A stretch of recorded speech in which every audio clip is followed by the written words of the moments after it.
morning everyone. Welcome sa panibagong episode ng ating Madrid Tip. Today, I'll be discussing dahil tag-ulan.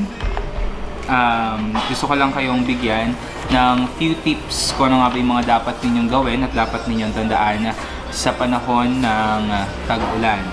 Okay?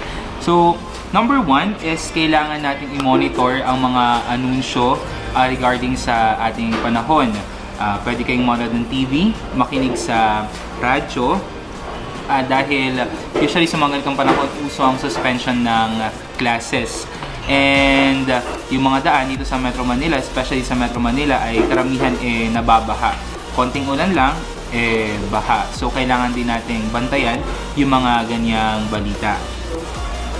And kailangan din nating bantayan yung mga balita tungkol sa mga posibilidad ng mga possibility ng landslide sa kanya-kanyang mga lugar, especially sa ating mga provinces.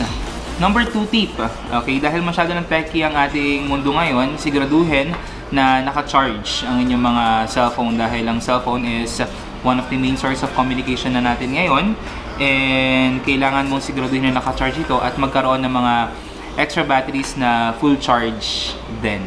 And number 3 tip, maghanda ng first aid kit na mag-imbak din ng mga groceries. Ito yung mga ready to eat na pagkain, and kailangan din natin ng flashlights in case na mag-brown out, and battery powered radios, and yung pinaka-importante yung tubig, malinis na tubig.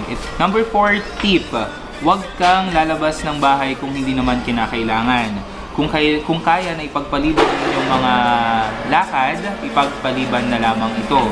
Dahil para makaiwas sa posibilidad na ma-stranded ka sa lugar na pupuntahan mo dahil sa sobrang lakas ng ulan, o kaya naman ay maipit sa matinding daloy ng trapiko dahil nga maulan din. At pag-iwas aksidente na rin dahil madulas ang daan sa mga panahon ngayon. At number 5, tip natin, kung sakaling hindi maiwasan ng lumabas, siguraduhin na magsuot ng mga kapal na damit, iwas lamig at magsuot ng kapote at magdala ng payong upang hindi mabasa ng ulan. At kung susuong naman sa baha, siguraduhin magsuot ng bota. At yan lamang para sa ating kaunting paalala at mga dapat tandaan sa panahon ng tag-ulan. Muli, ako si Errol John Manalo, nag-ulat from Madrid, Philippines. Bye-bye! For more Madrid exclusive videos, just click the link below and follow us on our Facebook page. That is facebook.com/MadridPH, and subscribe to our YouTube channel. That is youtube.com/MadridPhilippines.